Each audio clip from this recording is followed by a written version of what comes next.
ৰাষ্ট্ৰীয় পথ সুৰক্ষা সংগঠনে গণৰাজ্য দিৱসত বাইক কাৰ ৰেলী কামৰূপ মহানগৰ জিলা পৰিবহণ বিষয়াৰ উদ্যোগত এই কাৰ্যসূচী বেতকুছি স্থিত জিলা পৰিবহণ বিষয়াৰ কাৰ্যালয়ৰ পৰা আৰম্ভ হৈছে কাৰ্যসূচী প্ৰথমে পৰিবহণ বিষয়াৰ কাৰ্যালয়ত পতাকা উত্তোলন তাৰ পিছতে বেতকুছিৰ পৰা NS37 হৈ জয়ানগৰ ছয়মাইল গণেশগুৰি গুৱাহাটী ক্লাব হৈ দীঘলীপুখুৰী পাৰত এই ৰেলীত অংশ লয় ভিন্টেজ কাৰে দীঘলীপুখুৰীৰ পৰা ভিন্টেজ কাৰ সহ এই ৰেলী আগবাঢ়ি Guwahati club Ulubari GS road হৈ খানাপাৰাত সামৰণি মৰে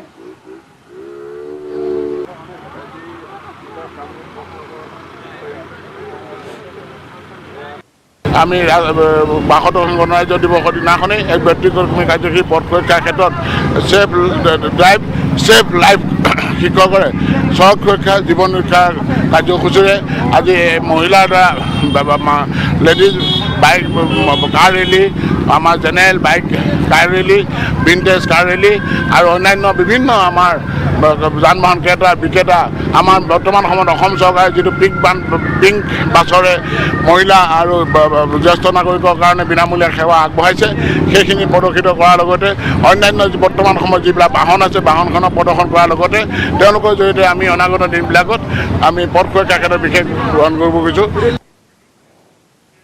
প্ৰাক্তন মুখ্যমন্ত্ৰী তৰুণ গগৈলৈ মৰণোত্তৰভাৱে পদ্মভূষণ সন্মান দিয়াত ভাৰত চৰকাৰক ধন্যবাদ জনাইছে সাংসদ পুত্ৰ গৌৰৱ গগৈ অসমত শান্তি স্থাপন কৰাৰ ক্ষেত্ৰত উগ্ৰপন্থী সংগঠনসমূহক আলোচনাৰ মেজলৈ অনাৰ বাবে তেওঁ কৰা অৱদানৰ বাবে ৰাইজে তেওঁক সন্মান কৰে বিগত 2 মাহত ৰাইজে তেওঁক শ্ৰদ্ধা জনোৱাত পৰিয়াল গৌৰৱান্বিত বুলি মন্তব্য কৰে গৌৰৱ গগৈ 15 বছৰৰ মুখ্যমন্ত্ৰী হিচাপে নহয় তেওঁ অসমৰ আৰ্থ সামাজিক উন্নয়নৰ কথা সদায় কৰিছিল তেওঁ অসমৰ সকলো জাতি জনগোষ্ঠীক সমানভাৱে আগবঢ়াই নিয়াৰ বাবে চেষ্টা চলাইছিল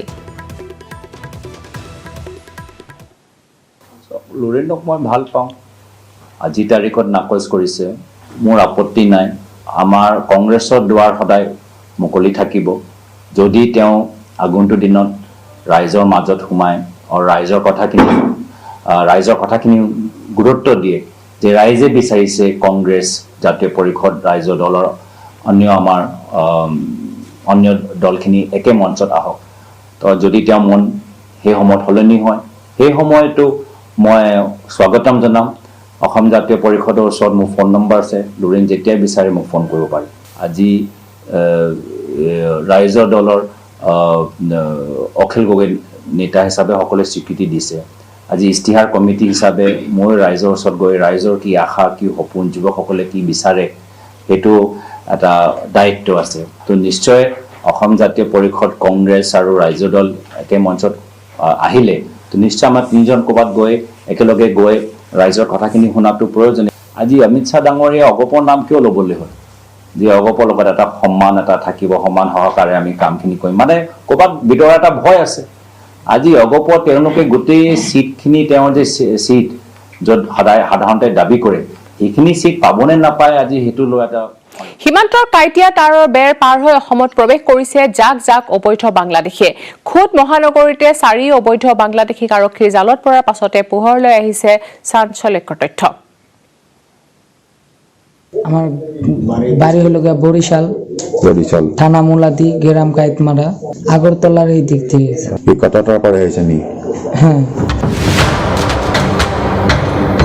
মহানগৰ আৰক্ষীৰ জালত পৰা বাংলাদেশীৰ চাঞ্চল্যকৰ স্বীকাৰোক্তি সোমবাৰে নিশা হাতীগাঁও আৰক্ষীয়ে গ্ৰেপ্তাৰ কৰা 4জন অবৈধ বাংলাদেশীৰ ভাষ্যত প্ৰকাশ পালে অনুপ্ৰৱেশৰ আঁৰৰ প্ৰকৃত সত্য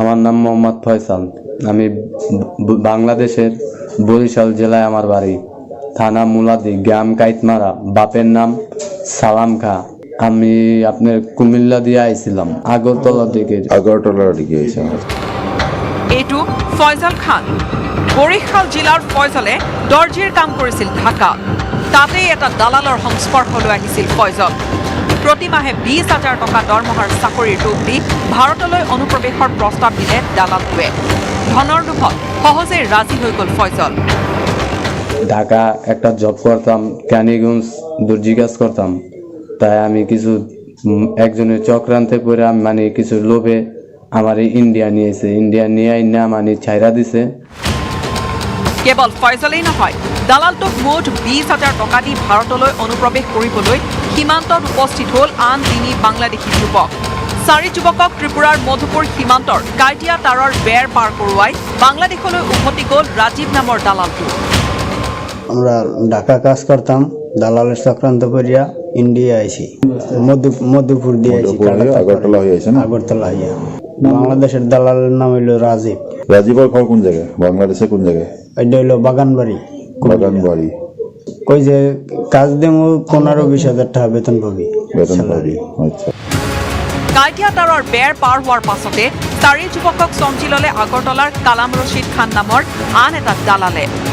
গুৱাহাটীতে চাকৰি পাব বুলি কৈ কালামে আগৰতলাত বাছত উঠাই দিলে অনুপ্ৰৱেশকাৰী যুৱকৰ দলটো। कितना पैसा लिया? 20,000।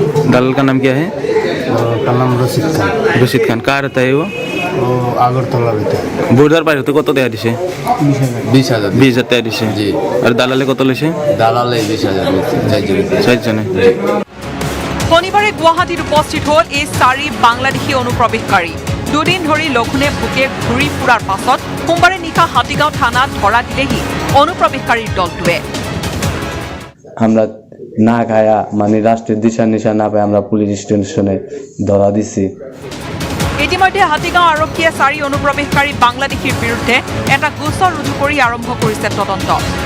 সঠিক দিশত আৰক্ষীৰ তদন্ত আগবাঢ়িলে জালত পৰিব আগৰতলাত সক্ৰিয় হৈ থকা দালাল চক্ৰটো। অন্যথা কাইটিয়া তাৰৰ বেৰৰ দৰে প্ৰহসনত পৰিণত হ'ব খোদ গুৱাহাটী মহানগৰীতে চাৰি অবৈধ বাংলাদেশীৰ গ্ৰেপ্তাৰৰ ঘটনা। বশিষ্ঠৰ পৰা উৎপল হালৈৰ report, news 18 Assam north east. Assam motor শ্ৰমিক পৰিষদৰ চকাবন্ধ স্থগিত। শ্ৰম আয়ুক্ত পৰিবহণ আয়ুক্তৰ বৈঠকত এই সিদ্ধান্ত লোৱা হৈছে। 27 জানুৱাৰীৰ পৰা চকাবন্ধৰ ঘোষণা কৰিছিল পৰিষদে। কাইলৈ চৰকাৰৰ সৈতে হ'ব আলোচনা আৰু আলোচনা বিফল হ'লে পুনৰ 12 ফেব্ৰুৱাৰীৰ পৰা চকাবন্ধ হ'ব বুলি ঘোষণা কৰা হৈছে। যুটীয়া সংবাদমেলত ঘোষণা কৰিছে অসম মটৰ শ্ৰমিক পৰিষদে।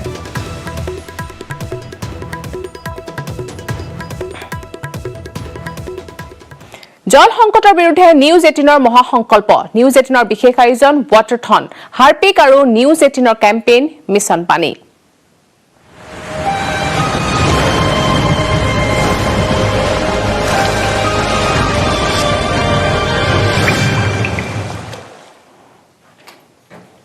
मिशन जिसके तहत गांव में टॉयलेट्स बनाए गए थे, उससे बहुत एक्सेस मिला है महिलाओं को टॉयलेट्स का।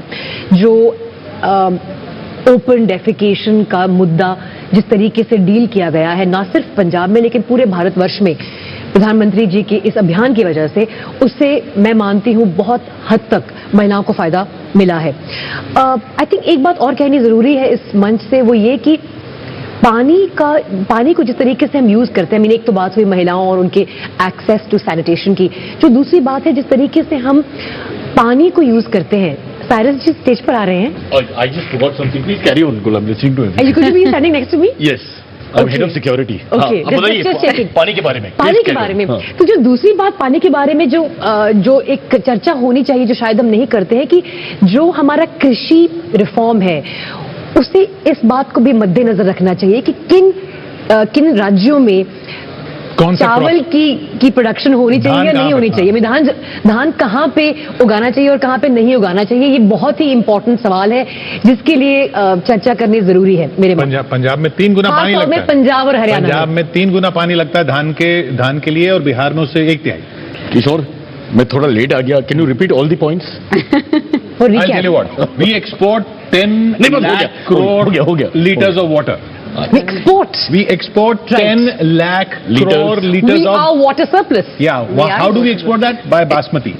Basmati that we export takes up 10 lakh crore liters of water. My God. I'm going to Mandira's side. ये बहुत information. The important conversations to be had are what we can do in the medium term and in the long term for overall water conservation. There are small steps that we can all take on a day-to-day basis. আৰু আছে খবৰ, কিন্তু তাৰ আগতে ল'ব লাগিব পুনৰ এটা বিৰতি। বলিউড অভিনেতা তথা গায়ক আয়ুষ্মান খুৰানা এখন হিন্দী বোলছবিৰ চিত্ৰগ্ৰহণৰ বাবে অভিনেতাজন উপস্থিত হৈছে কাজিৰঙাত। কাজিৰঙাৰ দাঁতি কাষৰীয়া কাৰ্বি আংলঙৰ মনোমোহা সেউজীয়া প্ৰাকৃতিক সৌন্দৰ্যৰ মাজত ইতিমধ্যে আৰম্ভ হৈছে ছবিৰ চিত্ৰগ্ৰহণো। এই প্ৰতিবেদন আগবঢ়াই বিদায় লৈছো এতিয়া বাতৰিৰ পৰা। নমস্কাৰ। কাজিৰঙাত বলিউডৰ জনপ্ৰিয় অভিনেতা আয়ুষ্মান খুৰানা। স্পাই থ্ৰিলাৰ ছবিৰ শ্বুটিঙত ব্যস্ত অভিনেতাজন। হাতত পুতলা বন্দুক লৈ আয়ুষ্মানে দিছে শ্বটছ। এখন হিন্দী বোলছবিৰ চিত্ৰগ্ৰহণৰ বাবে বিকি ডোনাৰ খ্যাত জনপ্ৰিয় অভিনেতাজন উপস্থিত হৈছে কাজিৰঙাত। কাজিৰঙাৰ লৰা ৰিজৰ্টত বাহৰ পতা অভিনেতাজনক লৈ কাজিৰঙাৰ দাঁতিকাষৰীয়া কাৰ্বি আংলঙৰ মনোমোহা সেউজীয়া প্ৰাকৃতিক সৌন্দৰ্যৰ মাজত ইতিমধ্যে আৰম্ভ হৈছে ছবিৰ চিত্ৰগ্ৰহণ। বলিউডৰ জনপ্ৰিয় পৰিচালক অনুভৱ সিনহা পৰিচালিত স্পাই থ্ৰিলাৰ নামৰ ছবিখনৰ মূল চৰিত্ৰত থকা আয়ুষ্মান খুৰানাই সোমবাৰৰ পৰা নিজৰ শ্বটছ দিয়া আৰম্ভ কৰিছে। বিগত বৰ্ষত সফলতা লাভ কৰা পৰিচালক অনুভৱ সিনহাৰ দ্বাৰা পৰিচালিত আৰ্টিকল 15ত আয়ুষ্মান খুৰানাই মূল চৰিত্ৰত অভিনয় কৰিছিল। ইয়াৰ পিছতে পৰিচালকগৰাকীয়ে পুনৰ আন এখন ছবি নিৰ্মাণৰ উদ্দেশ্যে আয়ুষ্মান খুৰানাক লৈ এইবাৰ উপস্থিত হৈছে উত্তৰ পূৰ্বাঞ্চলত। কাৰ্বি আংলঙৰ ঘন অৰণ্যৰ মাজত হাতত পুতলা বন্দুক লৈ যুৱক যুৱতীয়ে কৰা আখৰাক লৈ অনুমান কৰিব পাৰি যে স্পাই থ্ৰিলাৰ নামৰ ছবিখন কোনো নিষিদ্ধ ঘোষিত সংগঠনক লৈ কৰা অভিযানৰ ছবি। এই ছবিখনত কাৰ্বি আংলঙৰ কেইবাগৰাকী প্ৰতিভাৱান শিল্পীয়ে সুযোগ পাইছে বুলি জানিব পৰা গৈছে। ছবিখনৰ মূল চৰিত্ৰত থকা আয়ুষ্মান খুৰানাৰ বিপৰীতে কোন অভিনেত্ৰী আছে সেয়া এতিয়াও জানিব পৰা হোৱা নাই। প্ৰায় 20 দিন ধৰি কাজিৰঙাৰ দাঁতিকাষৰীয়া কাৰ্বি আংলঙত চলিব লগা এই চিত্ৰগ্ৰহণৰ পাছত ছবিখনৰ পৰৱৰ্তী চিত্ৰগ্ৰহণ উত্তৰ পূৰ্বাঞ্চলৰ বিভিন্ন ঠাইত হ'ব বুলি বিশেষ সূত্ৰত প্ৰকাশ।